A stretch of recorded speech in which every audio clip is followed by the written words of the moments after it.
Vigilance पंजारे पुणी जड़े सरकारी बाबू धर्मशाला अतिरिक्त ब्लॉक उन्नयन अधिकारी घरे चली रेड।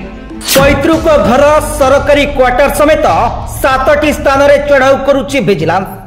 विजिलेंस जाल में जाजपुर जिला धर्मशालार अतिरिक्त ब्लॉक उन्नयन अधिकारी आय बहिर्भूत संपत्ति ठूल अभियोग जाजपुर जिला धर्मशाला ब्लॉक अतिरिक्त ब्लॉक उन्नयन अधिकारी असित कुमार पात्र घरे विजिलेंस पक्षरु चली रेड।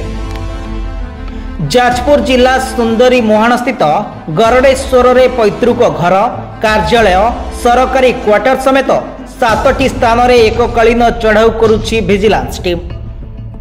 कटक भद्रक और भुवनेश्वर रे मध्य चढ़ाऊ करुच्ची विजिलेंस टीम। भद्रक जिला भंडारी पोखरी सान बनस्थ गाँव संपर्क घरे मध्य चढ़ाऊ करुच्ची विजिलेंस टीम। चढ़ाऊ रे जाजपुर रोड स्थित कन्हईपुर चोरला रे एक 4 महला कोठा ठाब होइछि। भुवनेश्वर चंद्रशेखरपुर रे एक प्लॉट, कटक जिलार चाउलियागंज ठारे एक फ्लैट ठाब होइछि। धर्मशाला ब्लॉक रे 3 जन डीएसपी और 3 जन इंस्पेक्टर जांच करुचंती। एही चढ़ाऊ रे समस्त प्रकार कागज पत्र जांच करुचंती विजिलेंस टीम। ब्यूरो रिपोर्ट सर्वसाधारण न्यूज।